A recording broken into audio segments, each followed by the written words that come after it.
if we look at the image of B1608 here, here's the lens in the middle, here's the rest of the field. It turns out that this image has about twice as many galaxies as a random image of the sky has. So this line of sight is over-dense by a factor of 2. So we can use that to estimate how much additional lensing has happened. And we go back to this simulation box here. This is a giant simulation called the Millennium Simulation, all the dark matter in the universe. And we find lines of sight that have the same overdensity. So if we imagine looking through the Millennium Simulation, we find all the points through the simulation box that have twice as many galaxies as average. We collect those up, and we can look at the distribution of additional lensing effects. That's what this picture shows. So the yellow curve here is the probability distribution for the additional lensing effects. We call it external convergence, additional weak lensing. This is what you get if you look at random lines of sight through a simulation box. If we only look at the lines of sight that have twice as many galaxies as average, we see this distribution, which makes sense that there's more mass, more lensing than you get on average. And the width of this distribution is important because this will bring in additional uncertainty into our distance measurement, and that's good. We want to accurately capture how uncertain our measurement is. Okay, we did the same thing with 1131. Here's the lens here. It turns out there's a cluster of galaxies fairly nearby, and we end up with this distribution here for the external convergence. Okay, so now we're ready to try and make distance measurement. We've got our probability distributions for the data, and we have this extra prior PDF that describes the external convergence and all the other model parameters. And now we can look for this thing over here, probability distributions for the cosmological parameters given, let's say, B1608. Okay, so you may not have seen a plot like this before, so I'll explain. Let's first look at the blue curves. This is the B1608 likelihood. So this is what B1608 is telling us about cosmological parameters. So here's one, here's H0, and you can see that the blue histogram is quite peaked. You can follow it up through the different projections of this 4-dimensional parameter space onto 2 dimensions. So you can think of each one of these planes as the constraints on those parameters. Here's our nuisance parameter, the external convergence. You can see here's the shape that we put in blue, more or less. This one doesn't change very much with the different curves, but we're including it as extra uncertainty. Now, we can take these blue constraints and combine them with other sources of cosmological information. For example, that we get from the cosmic microwave background. So that's what WMAP stands for. It's a particular CMB experiment. And so the WMAP experiment on its own gave us the red constraints on cosmological parameters. And then what we can do is multiply these two together and get the joint probability distribution for the cosmology given both WMAP and B1608. And that's the black contours. And you can see that you can think of this as B1608 helping out, making this red contour turn into this smaller black contour. If you prefer, you can think about the WMAP CMB experiment helping to break this blue degeneracy and giving us this black curve. So the cutting of them is important. Okay. So if we actually look at the widths of these distributions to get a measure of how precisely we can measure cosmological parameters from one gravitational lens, here's a table. We can look at precision in the Hubble constant, something like 7%, or in the equation of state of dark energy, 18%. It turned out that at the time, this one lens was as informative, gave us the same degree of high precision as the BAO experiment. Remember that from a slide earlier. So this is important. It shows that strong lenses, even though we study them one at a time, each one of them is a very accurate measurement of distance in the universe. Something like 5%. Maybe it doesn't sound very impressive, but these things are halfway across the universe, so 5% is good. here's what happens when we combine B1608 and 1131, so two lenses instead of just one. The first thing we found was that they were consistent. That was good. It didn't have to be that way. The fact that they're consistent is telling us we're doing something right. And here we're looking at CMB, the WMAP, combined with one other distance measurement. So either lenses or supernovae or BAO. And you can see that they're in rough agreement. Maybe there's some difference between the supernova and lensing in black, but not very much.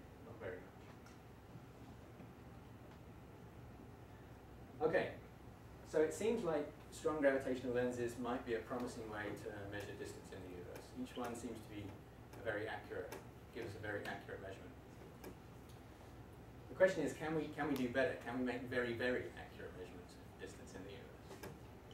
So we can maybe make some estimates of how many lenses we would need to get to, let's say, 10% precision on W instead of 20%.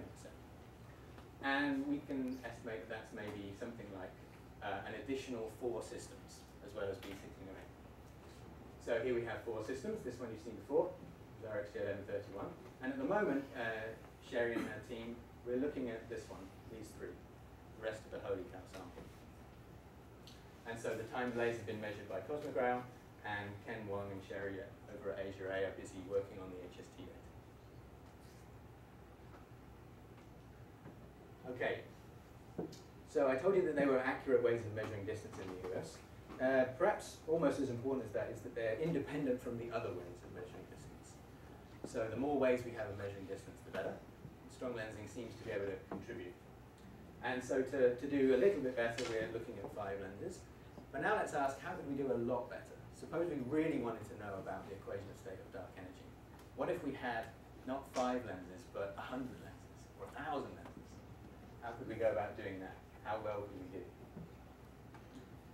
Well, I think by the end of this talk, I'll be able to give you some idea of how well we can do. But the thing that we have to solve first for working with 1,000 lenses is we have to go and find them. And I didn't really say this at the beginning, but maybe you can imagine, to get one galaxy right behind another galaxy so that you get multiple imaging, these things are very rare. So we have to find a lot more of them, and that's not so easy. Okay. Let me move on and tell you a little bit about how we think we can find lots more lenses. All right, this is the Large Synoptic Survey Telescope.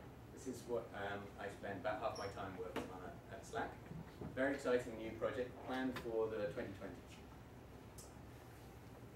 So maybe you can see here, this is a very big telescope. Here's a model figure just down here. And it's also, turns out it's quite a short telescope. It's short and fat.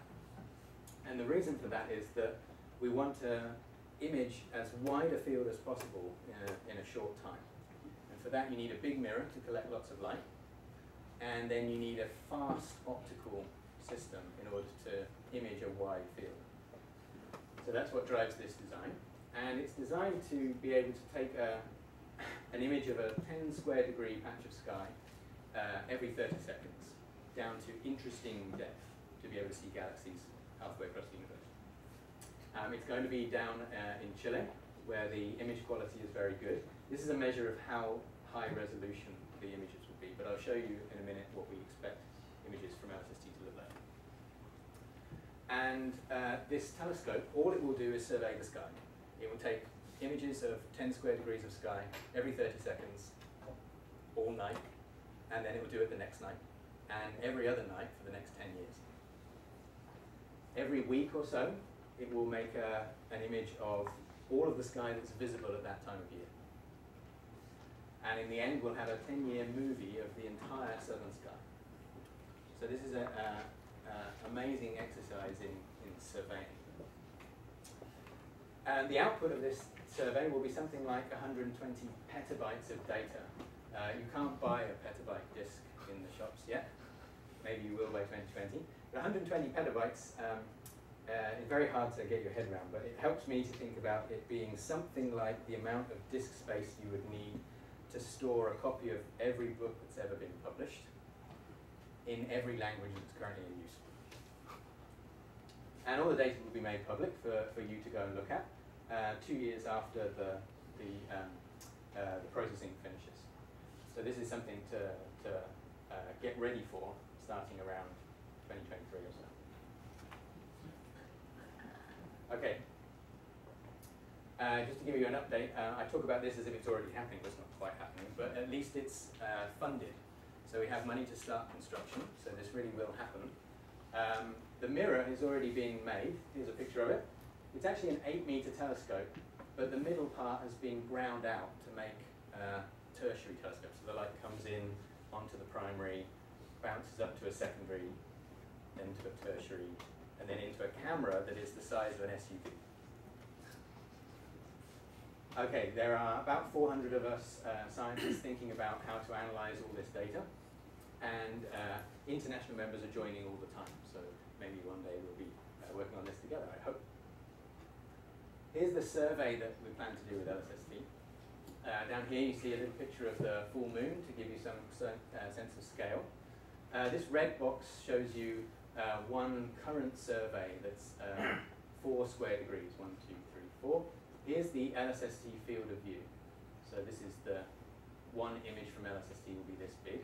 And this image fits inside this red dot on this all sky map. So we're talking about half the sky, that's 20,000 square degrees, in 6 filters. That is something that's reddish, something greenish, something bluish, but then also some infrared filters. And the interesting thing for us trying to measure time delays is that with LSST, we'll come back to the same patch of sky repeatedly every week, or maybe even more often in different filters. And so everything that's observed in the sky will be monitored. We'll have a light curve for everything. Okay, so let me give you a sense of what these images might look like. Just first move the moon out of the way. And so here's an image from the CFHT Legacy survey, which is, we expect to be somewhat similar image quality to that from LSST. It's not as deep, but this is something like what you would get from a week of observing with LSST, something like that. And so this is about a square degree, maybe, no, half a square degree, about the size of the full moon. Can you see the gravitational lens? I know, finding lenses is hard. It's here. So this is a particularly nice one. You see this group of galaxies, and then this nice arc system. This was one that we found in the SL2S collaboration with Anna Pritamore and Raffaele. Okay, so the task is to find many more things like this, but remember we're after lens quasars, lensed AGN. Not so much the arcs, more the quads. Okay, so with such a large amount of sky being surveyed by LSST, we expect to find a lot of lenses. Something like a few tens of thousands or more galaxy-scale lenses. That's massive galaxies with other galaxies behind them. Thousands of strong lensing clusters. Here are some examples of the things we might see. These are CFHT images with simulated lensed AGN and other lenses painted on them. So you see, this is the kind of thing we're looking for. Okay, we can make some estimates of how many lensed AGN we expect to see. This is from a paper that Massimiliano Guri and I wrote some years ago now. Look at the grey columns for the numbers of lenses, and each row is a different sky survey. Here's LSST at the bottom, and here are some others that are happening now. You might recognize HSC, Hyper Supreme Cam. It's being worked on by people at ASIAA at the moment. So we calculated that we should be able to detect something like 8,000 lenses with LSST, and maybe 1,000 of them will be quads, these 4 image systems. Here are the numbers for HSC, the Dark Energy Survey, PS1. You can see that each of them is capable of finding around 1,000 lenses each, including something like 100 or 200 quads each. So that's very exciting. The problem is that with these surveys, they won't return as often to the same patch of sky. So they'll have some information about how variable the lenses are, but not enough to measure a good light curve and measure a time delay. And so what we're planning to do is go to other telescopes and do the monitoring, like with cosmograph, But with LSST, it's its own monitoring system. Everything gets monitored with LSST. And so we can think about measuring something like 3,000 time delays, including 400 quads, just with LSST. Okay, so what do we have to do? Well, we have to find lenses. How do we do that? Well, all this data from LSST is automatically processed. There's a big pipeline that will be cranked through in Illinois at the data center, where the images will be automatically measured and objects detected and characterized. And we can search that enormous database for things that might look like lenses. Then we can pull out the images of them, which might look like this, frames in a movie. And as the seeing varies, as the image quality varies, as the atmosphere gets more and less blurry, what you see changes with time, and that's a signal that we can look for. We can think about modeling all of these frames in order to answer the question, is there a lens there or not? And then once we found many tens of thousands or thousands, tens of thousands of examples of lenses, then we'll have to do some quality control. We'll have to look at the images to see if they really are lenses. Once we've found the lenses, then we can think about trying to measure time delays. What do we need to do that? Well, the measurements of brightness have to be very good. But then lots of science projects with LSST need good measurements of brightness, so that's maybe okay. We need long seasons in order to get to see many of these AGN flickerings. We think we probably need regular sampling. We probably will have to go to the images and re-measure the brightness so that we can do even better than the pipeline would do. And then we'll have to understand that with some model for how AGN vary in brightness but also in color, because we want to use all the information we have in the different filters. So to try and understand this, how well we can measure time delays, how accurately we can measure time delays, we're running a challenge. If you'd like to think about how to measure time delays very, very accurately for me, you can come to this website, timedelaychallenge.org, and download some simulated LSST data and try and measure the time delays. And then you can send the answers to us, and we'll tell you how well you did. So it's a blind challenge, you don't get to know the answer. That's grad school for you. But I can show you a little bit about how we made the data. Oh.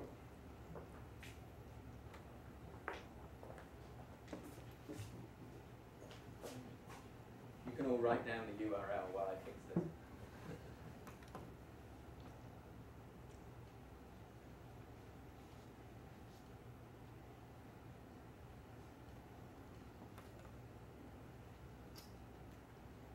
Okay. So we'd like to understand how well we can measure time delays. That is, we'd like to take our current methods and apply them to simulated data that looks like LSSTs. And maybe in doing so, we can maybe give some feedback to LSST about how to design the observing strategy. It's not decided yet. Maybe we can have some input. So here's the plan. I'm part of an evil team of data simulators. We make the simulated data, and we don't tell anyone what the answers are, but we make it available for people to try and measure time delays. We refer to ourselves as the evil team because it reminds us to make life difficult for the people who are participating in the challenge. And then the community is then full of good teams. You can be a good team if you like, to try and infer the time delays and submit results. And then at the end, we'll all get together and write a paper comparing different methods and making some estimate for how well we can do and how well or how much we have to improve by. So here are the people on the evil team, these evil people here. And the deadline for you is July the 1st, 2014, if you'd like to participate. You'll need some computing power to take part. Okay, here are some example light curves from the time delay challenge. So just look at the top panel here. This is what we expect LSST light curves to look like. And this here, this is 4,000 days. So you're seeing 10 seasons, 10 years, 2020 through 2030. And the blue is one image, and the red is another image of a two-image system, so a doubly imaged quasar. You can see that it's flickering with time, and you can't see the time delay because the time delay is something like a week or two, and here you're seeing a 10-year light curve. Here's what the light curve looked like before we added noise, evilly. Here is what it looks like if you could measure the whole light curve with no noise, not just at the intervals that LSST will sample. And so this is interesting, right? There are these gaps between seasons. We don't yet know how big an impact that will have. And then maybe down here, if you're serious about this time delay challenge, you'd better understand what microlensing is.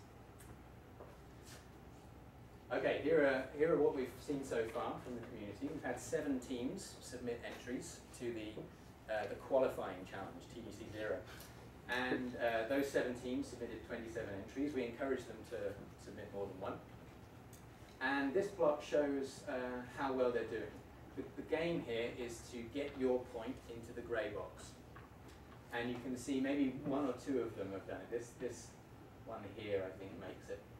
And there's another one. I think green is just about in the box. And so for the other teams, we gave them feedback saying, you got these, you did this well, perhaps you'd like to try again. So this grey box is actually quite big. It looks like it's quite difficult to get into this narrow bar, but it's going to get even harder with LSST. We're looking to measure time delays with an accuracy of less than 1%. So it's not easy. Okay, so that was time delay measurement. What else do we need to work a bit harder on? Well, I put these pictures up to remind us that we have to pay great attention to the mass model. In order to make this distance measurement, we have to understand the mass distribution of lens galaxies and all the mass between us and the lens and all the mass between the lens and the source. And so, to help us out, we need this high resolution follow-up data. So we should think about the telescopes that will be in use in the 2020s, JWST and the extremely large telescopes. But we also need to keep worrying about how to understand these additional weak lensing effects. So here's a project we've been doing to try and do a little bit better on understanding all of these additional weak lensing effects from all the mass along the line of sight. Do you remember with B1608, all we did was count galaxies. We found that there were twice as many galaxies near B1608, and then we went to the simulation and found all the lines of sight that had twice as many simulated galaxies in them. Well, maybe we can do better than that by taking an observation of a field around a strong lens and seeing where all the galaxies are and making a model for all the mass in the universe in that particular line of sight. And so we tried this. This is actually from this is actually a line of sight through the Millennium simulation. Here's what you would see if you had dark matter glasses. So these are all the dark matter halos around galaxies and groups as we look out into the distant universe. And here we've plotted the ones that seem to be most important for the strong lensing effect. And you can see that it's mainly things that are nearby or things that are massive. Some combination of those two things. And here's the same view, but not looking down the line of sight, but from the side. So here's us, and here is the source way over here. Here's where the lens is, and here are the positions of all of these objects, galaxies in the universe. So this is a project that Tom Collett in Cambridge has been working hard on.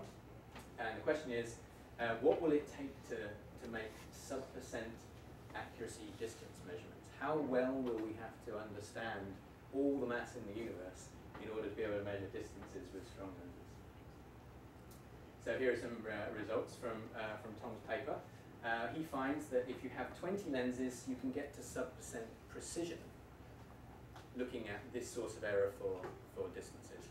But precision isn't enough these days, we need accuracy. We have to know that there are no systematic errors. And so here's one experiment where we put in a systematic error, where we say, well, suppose we don't know how much dark matter each galaxy has compared to how much stellar matter it has. Well, not that we don't know, but we're not sure. So this is if we use a different relationship between the stellar mass and the halo mass, and then try and estimate how much additional weak lensing there is. And maybe you can see this is 0.02. So here, this black curve, this is 20 lenses. This red curve is if we have not only the LSST data, but also some spectra. to be able to measure more precisely how far away the galaxies are. That's what you can do in the spectrograph. And so you can see we can reduce the systematic error from 2% to 1%, something like that. We do even better if we make a selection of lenses where we see the lens to be in an underdense line of sight. So B1608 was a little unusual. Twice as many galaxies as average turns out to be a little bit rare. If we have thousands of lenses, maybe we can select the ones that are in underdense lines of sight rather than overdense lines of sight. And if we do that, then we find that we can get the accuracy down to under 1%. So by doing experiments like this with simulations, numerical simulations of the universe, mock data, we can learn how to analyze the data when it actually comes from LSST in the next day. Okay, getting close to the end here. What will it take to make all these accurate distance measurements? Well, we're still going to have the high resolution images like I showed you from HST. But by the time 2020 gets here, HST will be near the end of its life, and instead we'll be looking forward to JWST and the extremely large telescopes. So we can make some very rough estimates as to how much observing time we might need to take images like this. This is a simulation of a galaxy observed with a spectrograph that also makes images.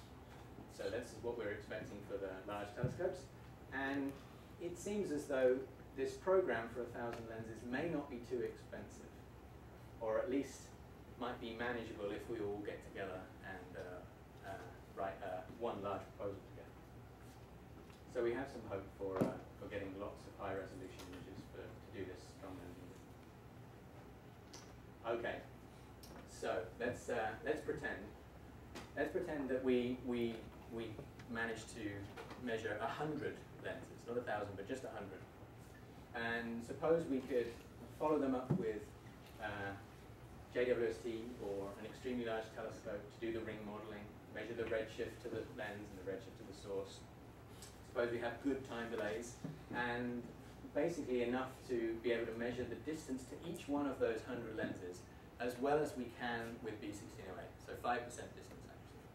What if we could have 100 lenses with each one measured to 5%? And so we can do the same as before, only instead of looking at the WMAP CMB experiment, then we can look at the Planck CMB experiment, combine with that and ask how well do we measure the cosmological parameters. Okay, so here's a forecast for you. The black curves here is Planck plus B1608, one lens. And you can see that many of them don't close. You see here, they disappear off the edge of the plot. And it's a shame because this parameter here is one of the dark energy of state parameters. That's W0. This one is a new parameter, WA. Suppose the dark energy equation of state varied with time. We can try and infer that as well. And in fact, this plot here is the one that we're mostly interested in. This is the equation of state parameter centered around -1, we maybe might guess. And WA, the rate with which it changes with time, centered around 0, we might suppose. And you see here the black contours don't close. If we have 100 lenses, as observed with LSST and followed up, we expect to get something like these blue contours. So to be able to measure the dark energy equation of state and how fast it changes with time from combining 100 lenses with the CMB. Okay, so how does this compare with the other LSST dark energy probes? You don't have to read the labels on these plots. Just look at the amount of colored ink there is. Okay, so here's strong lenses with LSST. Here's the BAO experiment just done with the LSST distances and photometric redshifts to galaxies. And here's the weak lensing of every galaxy in the sky, not just the ones that are strong. And maybe you can see that the constraints are not so different between these three. That is to say, strong lenses can contribute to the overall LSST dark energy experiment. And then the combination of these three will do even better at pinning down